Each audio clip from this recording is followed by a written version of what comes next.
and as far as Bihar is concerned, the entire assembly is reporting an NDA victory of 2, not 8 seats, giving as many as 30 to Mahagathbandhan. Breaking news, in fact, coming in on your screens right now. Bihar is setting a new trend.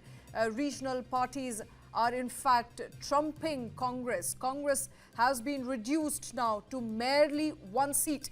All right, that's the latest coming in as far as the latest trends is concerned. Congress is struggling to hold on to just 1 seat. And in fact, it's the regional parties which are now trumping Congress party in the state of Bihar. That's the latest emerging in the trends.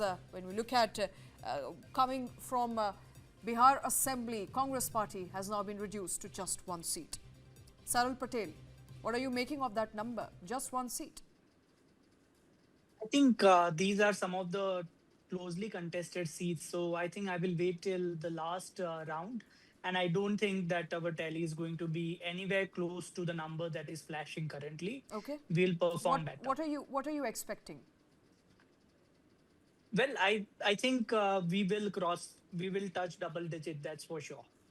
All right, double digit, that's the expectation. Manoj Das Manu has also been with us for a while.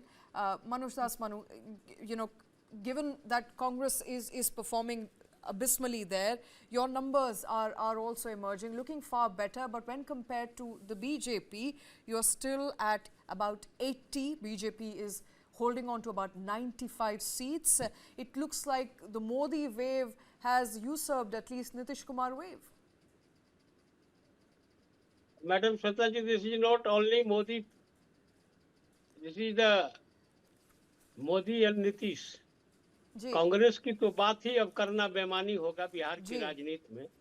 Congress ने अपने पैर पर खुद कुल्हाड़ी मार लिया है। जो कांग्रेस इतने सालों से बिहार में सरकार बनाई, आज वो कांग्रेस एक सीट के लिए भी लड़ रही है, तो इससे बड़ी बात क्या हो सकती है। तो नीतीश जी और मोदी जी के ऊपर बिहार की जनता ने पूर्ण भरोसा दिया और राहुल गांधी और तेजस्वी यादव जो बिहार की जनता को बरगलाने का काम किया, कभी SIR के नाम पर तो कभी वोट काटने के नाम पर, और इन्हें पता ही नहीं है। अभी भी कांग्रेस के साथी मेरे यहाँ बैठे हुए हैं, उनको नहीं पता होगा कि बिहार के कौन कौन जिले में सबसे ज्यादा वोट कटे। बिहार के सबसे अधिक जिलों में आप आइएगा तो मधुबनी में 4 लाख वोट कटे हैं और वहाँ सबसे अधिक हमारे ही NDA के विधायक थे।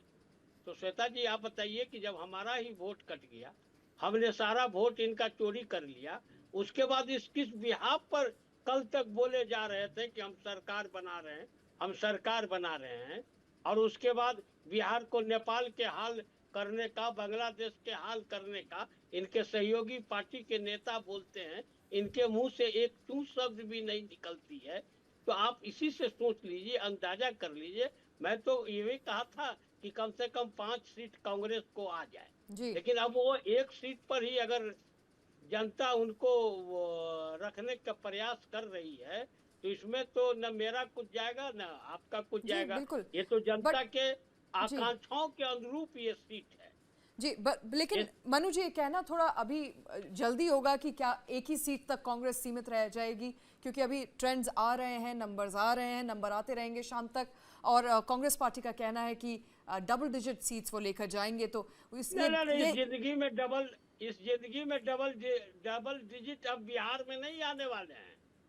बिहार के लोगों को, जिन लोगों ने मलेरिया कहा, डेंगू कहा, क्या क्या न कहा, उसको लेकर बिहार में घुमाएंगे। अब बिहार के लोग डबल डिजिट में देंगे।